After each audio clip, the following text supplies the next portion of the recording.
मन्त्री बालन शाहलाई म भन्न चाहन्छु, एउटा कार्यक्रममा तपाईले चाहिँ नि गर्जिएर मै जस्तो एमसीसी मुर्दाबाद, एमसीसी मुर्दाबाद, एमसीसी चाहिँदैन, देश बेच्न पाइँदैन भनेर नारा लगाएर देखाउँ।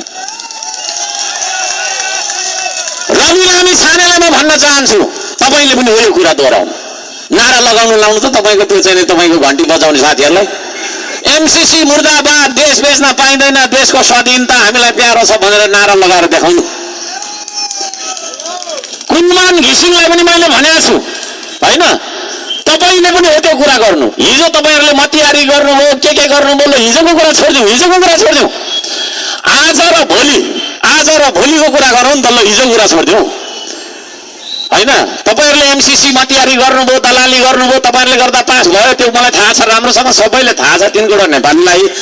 तर अब आजको अनुमोदन चाहियो यहाँ हैन। एमसीसी जस्तो तपाईको चाहिँ हाम्रो सन्धि सम्झौता, नदी नाला हाम्रो तपाईको सम्पदा बेच्ने, हाम्रो चाहिँ तपाईको कानुन भन्दा ठुलो बनाउनु पर्ने भन्ने राष्ट्रघाती सन्धिलाई तपाईहरुले आज कसरी हेर्नु भएको छ, आजको मितिमा चाहिँ कसरी हेर्नु भएको छ है, म प्रश्न गर्न चाहन्छु।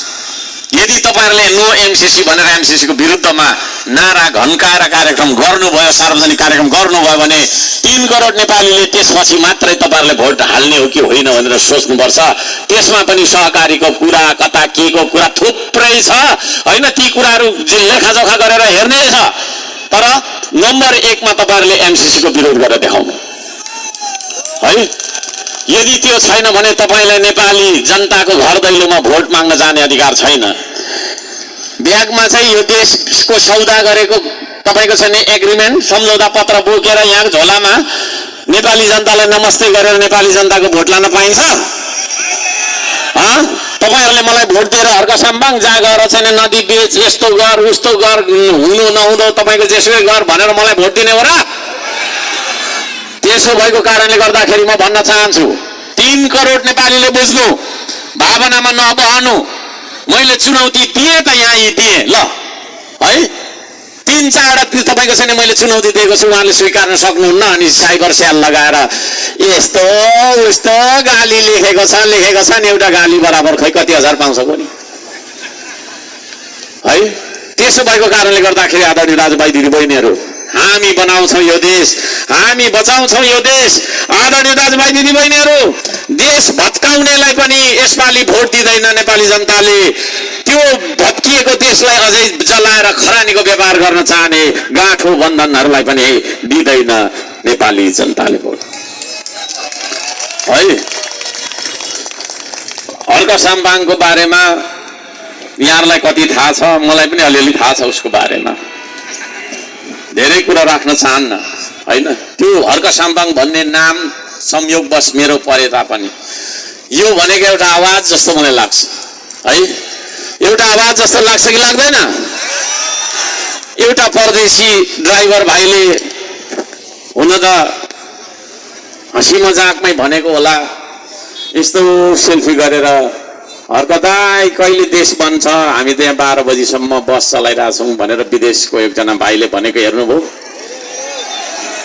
है। त्यो आशाको नाम हो हर्क साम्बाङ हैन। म यो राज्यले, राम्रो बुझौँ है, यो राज्यले 62 अर्ब खर्च गरेर 30 वर्षभन्दा धेरै समय लगाएर 25 किलोमिटरबाट मेलम्चीको पानी ल्याउन नसक्ने राज्यको भर्सेसमा हैन, उसको विरुद्धमा एउटा यस्तो खालको काम गरेर देखाउने मान्छे हर्क साम्बाङ, जसले 43 किलोमिटर दूरीबाट भिर पाखा र तपाईको खोला नाला जोड्दाखेरि 60 किलोमिटर जति टाढोबाट 98 दिनमा कोकहा खोलाको पानी सरकारी बजेट बिनै, तुलना गरौँ है, 62 अर्ब, 1 अर्बमा 100 करोड हुन्छ। त्यो पैसा भनेको यहाँदेखि बिछाउँदै गयो भने काठमाडौँदेखि उतै पुग्छ होला। हजार-हजारको नोटमा हिँड्दै गएको छ कति पैसा नाथे कति हो कति है। विदेशी ऋण लिएर 62 अर्ब खर्च गरेर 30 वर्ष लगाएर है, फेरि 30 वर्ष लगाएर जाबो 25 किलोमिटरबाट पानी ल्याउन नसक्ने राज्यको होइन विकास त्यो खालको मात्र 98 दिनमा सरकारी बजेट प्रयोग नगरिकन श्रमदाताहरूलाई तपाईँले एउटा पाइप किन्दैन है, तपाईँले एउटा पाइप किन्दैन है भन्दै 43 किलोमिटर टाढो खोला खोल्सी भिर पाखा जोड्दा 60 किलोमिटर जति दूरीबाट 98 दिनमा पानी ल्याउने मान्छे हो अर्को सामान। अब तपाईँले कल्पना गर्नुहोस् यस्तो खालको मान्छे यो देशको प्रधानमन्त्री भयो भने के हुन्छ होला, विकास कस्तो हुन्छ होला है। अलि हाँसौँ न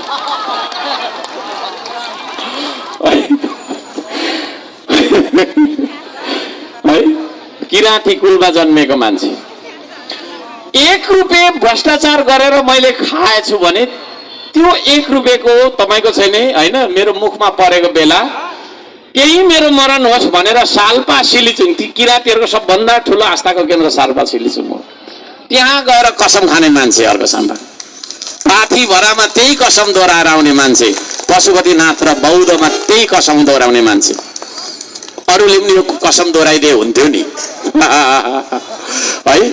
त्यस्तो खालको मान्छे यो देशको प्रधानमन्त्री भयो भने यो देशमा भ्रष्टाचार होला होला? अलि हाँसौँ न भाइ होइन। विचार गर्नुहोस्, 3 करोड नेपालीले भन्न चाहन्छु, भ्रष्टाचारले देश बनेन। भ्रष्टाचार विरुद्ध आजभन्दा 15 वर्ष पहिलादेखि अरू त संस्थामा पार्टीमा लड्यो होला, एक्लै लडेर आएको मान्छे हो फेरि है। त्यस्तो मान्छे देशको प्रधानमन्त्री भयो भने यो देशमा भ्रष्टाचार होला त है। यति कडा कानुन ल्याइदिन्छौँ, यति कडा कानुन ल्याइदिन्छौँ कि स्रोत बिनाको सम्पत्ति राख्ने अनुमति हुँदैन। घर बनाएको छ 10 तल्ले, कहाँबाट पैसा ल्यायो ल्यायो भन्नु हुँदैन। अब अदचित्त हुन्छ है।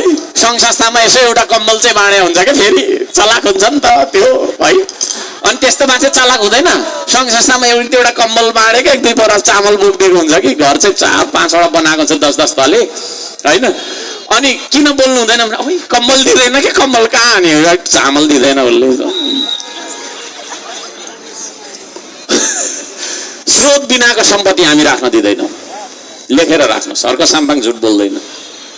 श्रम संस्कृतिले अब तपाईँहरूले भोट दिने नदिने विचार गर्नुहोस्।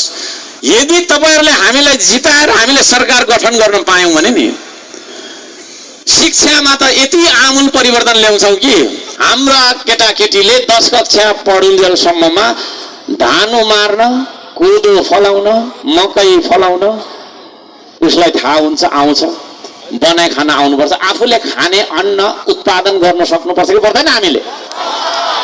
हामी यहाँ आधीभन्दा धेरै छौँ होला है। माटो नछोएको 2 वर्ष 3 वर्ष भइसक्यो होला है। माटैमा छ उत्पादन, माटै हो यो देश है। माटैमा छ सब थोक, माटै हो सब थोक अधिकार। तर माटोलाई छुनु चाहिँ हामीलाई मन लाग्दैन। किन मन लाग्दैन भन्दाखेरि माटोमा काम गर्ने मान्छे त सानो हो नि त नि, सानो हो त्यो त। किसान आछि, किसान गोबर छुने त्यो मल आछि उता जा, पसिना गनाएर उता जा है। अनि उता फ्रान्सबाट ल्याएको, जर्मनीबाट ल्याएको स्प्रे 15,000 पर्ने स्याट लाएर ठुलो हो रे क्या, ठुलो हो रे। पैसा भइन्जेल, पैसा सकेपछि फेरि भिजा लाएर पर गयो टोइलेट धोइराखेको क्या, अनि फेरि आएर उयो फेरि पारा त यस्तो। त्यसो कारणले गर्दाखेरि काम गर्ने संस्कृति हो श्रम संस्कृति। काम गर्नु हुँदैन भन्ने जुन गलत मान्यता छ त्यो गलत मान्यता विरुद्ध विद्रोह गरेर निस्केको संस्कृति हो श्रम संस्कृति। हामी काम गर्न चाहन्छौँ, काम गर्ने मान्छेले सम्मान गर्छौँ। आदरणीय दाजुभाइ दिदीबहिनीहरू, त्यस्तो देश बनाउनु पर्छ यो देशमा होइन। यो देशमा तपाईँको छैन